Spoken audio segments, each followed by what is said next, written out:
Jack Howell. As I say over and over and over, organize your rhythm according to where it goes, not according to how long you wait. So before you start typing about my not keeping a steady tempo, that was to illustrate one of the difficulties about this Daphnis and Chloe second suite opening. The time I took in the bar before 157 is time that virtually every conductor takes. We practice these 12-note groups for exact evenness and smoothness, and rightly so. But when we play in the orchestra, we must accompany a melody that stretches and breathes. If we play rigidly in reaction to the beat, we cannot feel the melody's movement and we will flounder. There are all kinds of stories about these 12-note groups. When recording it with the Cleveland Orchestra, George Zell famously would run back to the recording booth between takes and listen to the playback at half speed to make sure that every single note lined up. On the other hand, there's the story that Ravel, when he heard the Boston Symphony play this suite, he said, I had no idea that could be played. Now, both of these stories come from conductors, so you can take them for what they're worth. But Daphnis is a big excerpt, and it is worthy of close attention, not only because it appears on audition lists for all the clarinets, but also because it's kind of a Rosetta Stone for technique. Hand position, finger motion, rhythm, airstream.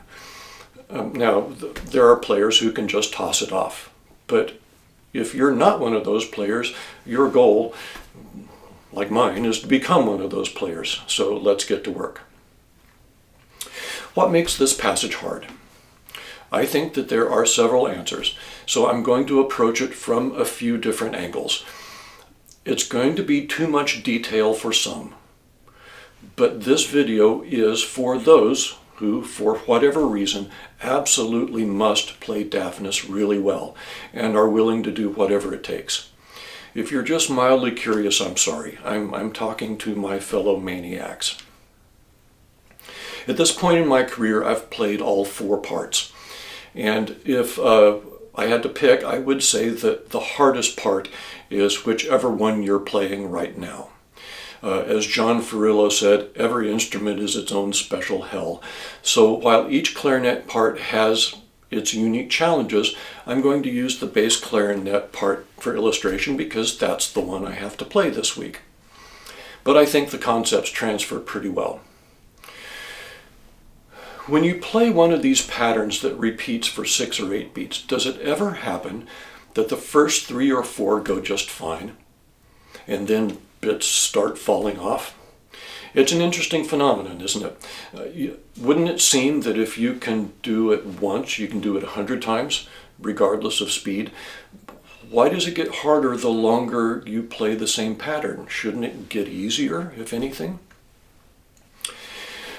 We see the same phenomenon in tongue twisters. The first time you say, rubber baby buggy bumpers, it's fine. But if you keep the speed up, sooner or later you say something different. It turns out that cognitive psychologists have studied this. Tongue twisters are hard, partly because they're physically hard.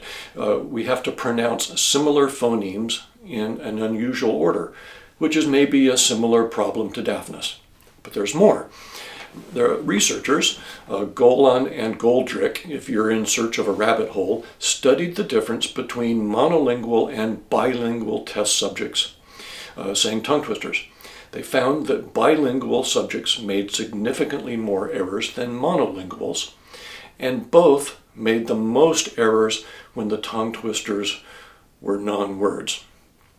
For instance, look at these 2 lines. Try saying both of those 10 times fast. I'm going to guess, if you paused and tried it, that you made fewer mistakes with the words than with the nonsense. The difference is meaning. Meaning is what separates the similar sounding and feeling phonemes, and without meaning, the brain struggles to keep track of them. Bilinguals must constantly evaluate language for meaning in 2 different systems. Monolinguals don't have this extra processing step. And when there is no meaning at all, both brains struggle. Well, what does this mean for Daphnis? As we say in motorcycling, it's not how fast you're going that causes a crash, it's how fast you're making decisions. With these patterns, the more clearly you can experience groups of notes as meaningful musical words, the fewer decisions you must make, and the fewer mistakes you will. If you're just playing one note after another, that's 12 decisions per beat. With enough repetition, you'll get faster. But repeating the musical syllables without understanding puts us in the tongue twister zone. Eventually, cognitive or physical errors will creep in. De-tongue twistering Daphnis, in my opinion, involves assigning meaning to groups of notes so our brains can make fewer decisions, which helps with tongue twisters too. If you say, Shelley sells seashells by the seashore with no thought or inflection or meaning, if it's not hard at first, it'll get hard really soon. There's not much laryngeal difference between Shelley and shells and shore. And I'm apt to switch words. But if I think of who, my friend Shelley, doing what, selling seashells, where, by the seashore, it's a statement with meaning. And as long as I focus on that meaning, I won't make a mistake. But if I lose focus and just say the words automatically, I probably will. Tongue twisters count on you doing that. The Daphnis patterns, like tongue twisters, are just difficult enough that you can't let them go on autopilot, yet the repetition engages autopilot. After a few repetitions, your brain figures you have it now, turns on the autopilot, and looks for something better to do. But then it turns out you didn't have it after all. The most dangerous group is always the last one, when you think, whew, I'm going to make it, instead of thinking that one last musical word. I realize that the concept of a musical word may be a little fuzzy, but if I ask you to play the first 5 notes of F major up and down in the low register, you can do it, unless you're a beginner, without thinking of the individual notes. You can probably do it really fast. And if it's presented to you in a piece of music, you probably don't have to practice it. This group of notes is part of your musical vocabulary. We'll explore this later because how we choose our words, musical words, interrelates with how our hands work and how we feel rhythm. And I have one more neuroscience thought before we start with mechanics. Even if you have these licks under your fingers, they are hard to land under stress. We had the E-flat part of this opening on our associate and E-flat audition 9 years ago, and very few candidates played it cleanly. And these candidates mostly already had jobs and probably had performed Daphnis more than once. Maybe because of that tongue twister thing, this excerpt is uniquely susceptible to red light fever, to which I can still remember succumbing when I auditioned for second in Houston about maybe 30 years ago. Some things you just don't forget. But we were talking about neuroscience. Has it ever happened that you were able to play a passage flawlessly in practice, but when you got to a lesson or in a performance, it didn't go the way you had planned? Of course, we all have. This is something that Molly Gebrian discusses thoroughly in her book, about which I just won't shut up. When we practice something alone in the practice room, we are initiating the neuromuscular sequence in a certain way, with certain cues or commands. When we play it in rehearsal, the cues or commands are different. We must respond to different stimuli. We must place our information in a different context. We have to start at a definite time that's not of our choosing. Playing these 12-note groups with a melody which will move is much, much different than playing them with a metronome, which won't. And when we play it for an audience or in an audition, the commands, don't screw up, are once again different. So since most of us do our practicing somewhere other than in an orchestra, we would do well to bring the orchestra into our practice rooms. Mentally, of course. But an obvious practice technique is to play with recordings, which is one of those things that we all know we should do but probably don't. If there is a recording of a work that I haven't performed or haven't performed in a long time, I almost always have my own private rehearsal/performance at home before the first rehearsal. And if I discover a problem in rehearsal, I will work it out thoroughly at home with the score and with the recording before next time to make sure that I really know what I'm using for a cue. There is a danger that because the recording is always the same, it just becomes sort of a fancy metronome. But if you train yourself to listen for different parts, for the different voices in the recording while you are playing, you can simulate what you will experience in the orchestra, at least to a degree. Simulating the stress is another kettle of fish. And you might find some thoughts in my video, The 4 Pillars of Mental Toughness. But if this is an issue for you, anything you do will be better than doing nothing and hoping it goes well. Okay, I think that's enough big picture. Let's dig into the machinery. First, rhythm, which I alluded to earlier. Many players have enough speed to play this passage, but they struggle with it actually because of rhythm.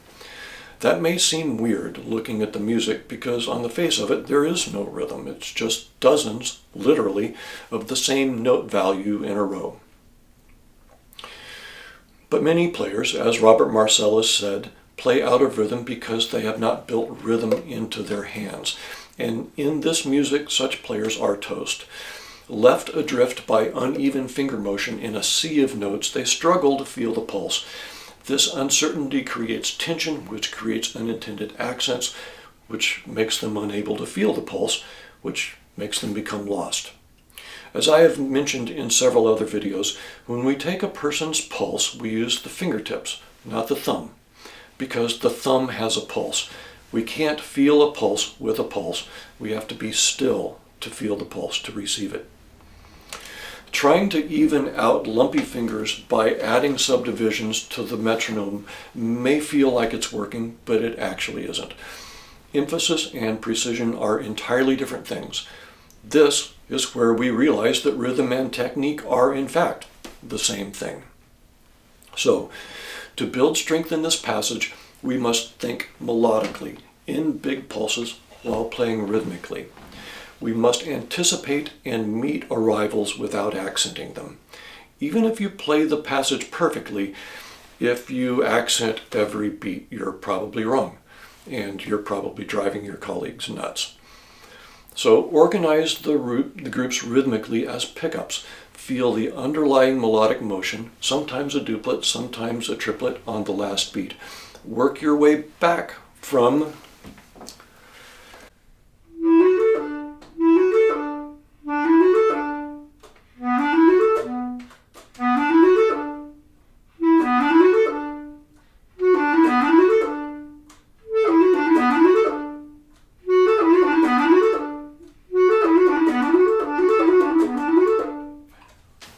back until you're feeling an 11-note pickup, and then link them like you're skiing, carving nice smooth turns on the bunny slope. You'll be using the metronome a good bit to make sure that you're in the ballpark with speed, but don't leave your metronome set at 50 the whole time. Vary the tempo so that you don't wind up with hand motions fossilized in one tempo.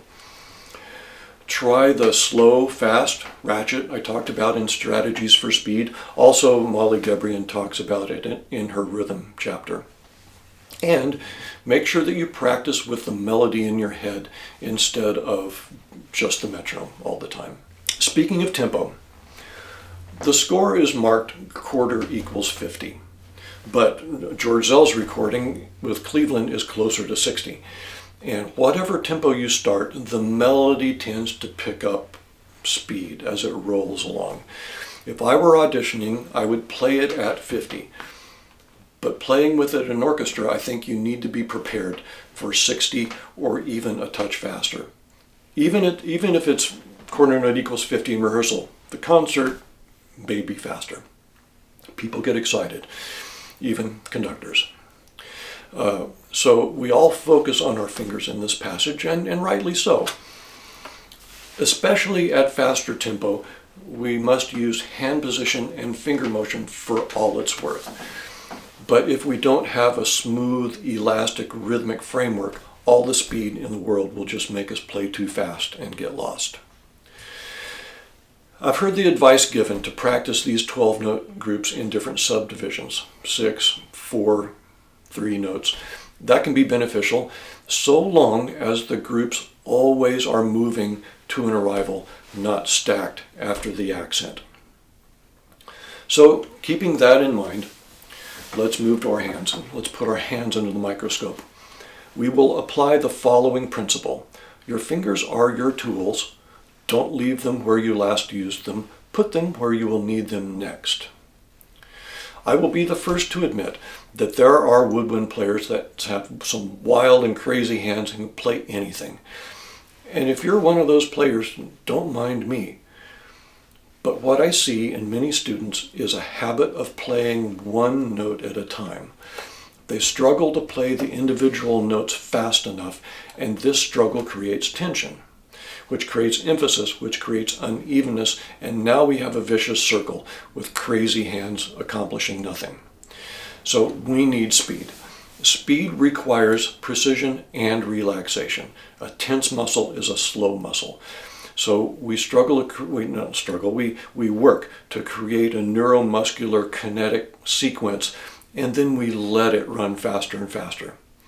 So we must remove all impediments to speed then at the microscopic level. So to do that, let's look at the passage at 167. And here's where we're going to make our machine. I think even if you don't play bass, these ideas will apply to the other parts generally, and to some of them it applies directly.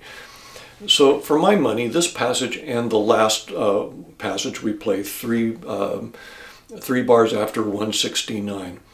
Although technically the easiest, I think these are the most crucial in performance because you're all alone. After 169, I guess you have the second violas, but at 167 you are solely responsible for carrying the baton for 2 bars. And you must be able to listen to the third bassoon and the cello bass while you are playing in order to deliver the baton, to deliver the running water back to the first clarinet and alto flute. So, like a relay runner, you must be smooth and on time with your delivery so that your colleagues can take the figure over seamlessly without having to wait for you because you finished too soon or having to step on you because you didn't finish in time. So, looking at this figure, let's see what economies of motion are available to us. Let's see, I hope this will focus. I can't see well enough to know if it's focused or not, so I'll trust it is. So in terms of vocabulary, spoiler alert, it may help to recognize that we are in E, and this figure is simply a semi-broken E pentatonic scale. Unlike some of the other licks, no hand position changes are required. Each finger stays in position to do its job. So let's start with the left index finger, which I recently made a video called Left Index Finger Drill, and I was very much thinking of this lick. If the left index finger stays in position, it is always doing one of two things, depressing the A key or covering the F sharp hole. There is nothing in between, so if it is covering the F sharp, it should remain in contact with the A key. If it is depressing the A key, it should stay directly over the F sharp hole. My thought for this is long index fingertip. For the rest of the left hand, the middle and ring fingers and thumb stay in position for the throat E and F sharp and for getting across the break. The left pinky is only responsible for the C sharp. Your fingers being your tools, there is no reason for them to be anywhere else. So if you let your pinky wander off, say, because you have too much index finger motion, you're simply making extra work for yourself. Now to the right hand. Personally, I feel my right pinky as an anchor for this entire passage. I keep everything on my right hand down as much as possible, even to the point of leaving my pinky down for almost all the second register E's, except for the last. Now, leaving the B key down for E will only work on bass. And when I say almost down, I acknowledge that putting the B down on E flattens and darkens it somewhat. And if tempo permits, I will lift for the E while remaining in contact. But if I have to go full afterburners, I lock that sucker down. And I always begin the passage with my pinky down, making the interval from E to B a one-finger move, rather than a two-finger one, which greases the skids just a little bit as I tip into this passage. Once I get to the B, I leave the whole right hand down for the C sharp and throat A. That's 4 notes and 2 break crossings using only the left hand. True, keeping the B down for the C sharp lowers it, but we're in E major and the 6th should be low anyway. And even if it were lower than it needed to be, at this speed the smoothness of a one-finger rather than a two-finger interval makes it a bargain. Now, I must lift my right hand fingers to play the throat E and F sharp, but I don't have to lift my pinky, so I don't. And as soon as I return to the A, I get my right hand down to prepare the B and C sharp. And then in order to arrive back at the E, we must move the left pinky and right ring finger. But the ring finger leads. If we move the ring finger before the C sharp, no pinky, no harm is done. But if we move the C sharp pinky before the ring finger, we get a D that does not belong there. That is this passage reduced to its bare essentials, with no unnecessary motion and all possible preparation. And the last passage after 169 is exactly the same, except it's a throat G sharp instead of A. You could move more fingers, but why would you? Having created the best mechanism possible, we focus on how hand position and rhythm work together. First, we relate hand position to the rhythmic destination. Once you get your right hand down on the throat A, the last 3 notes of each beat make a nice pickup to the rival E.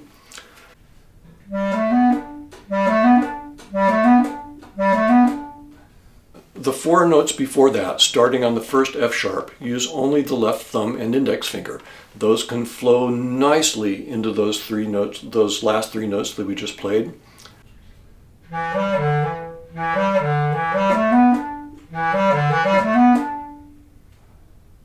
And the A in the middle of the beat can be felt as its own mini destination, since you will need to line up with the bass 8th note.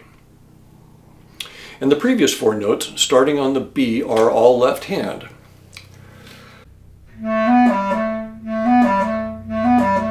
So if we organize by hand and what goes where, we wind up with this mechanism.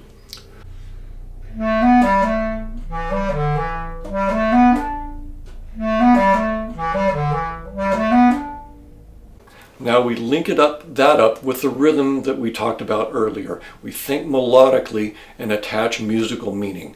Going down, it's like a scale in thirds except pentatonic. Going up, it's a straight pentatonic scale. Broken pentatonic down, straight pentatonic up.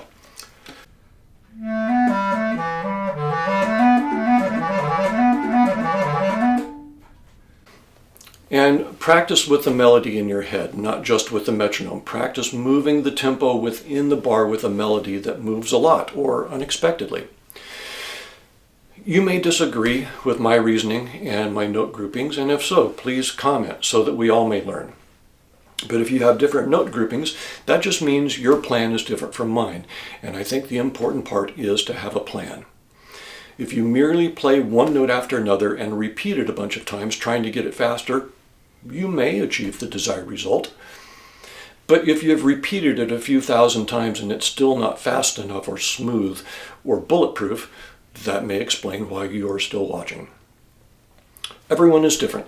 Not everyone needs the same tools. If you're naturally brilliant, if you can just play Daphnis perfectly under pressure without thinking about it, rock on. Don't overcomplicate things. What am I saying? If you're that brilliant, you clicked away somewhere between "Hi, I'm Jack" and "Howl." The point is, mere repetition may not do the trick, and at some point, it likely does more harm than good. It may be some comfort to know that Daphnis and Chloe is actually really hard. When professionals make it sound easy, that's because they did the work, which may have included some of the stuff I just told you. So if you're learning Daphnis for the first time, some additional structure may help you learn it faster. If you've always struggled with it, maybe some new ideas will get you over the hump. If you're playing it for an audition, you need bulletproof. You want as many ways to play it perfectly as possible.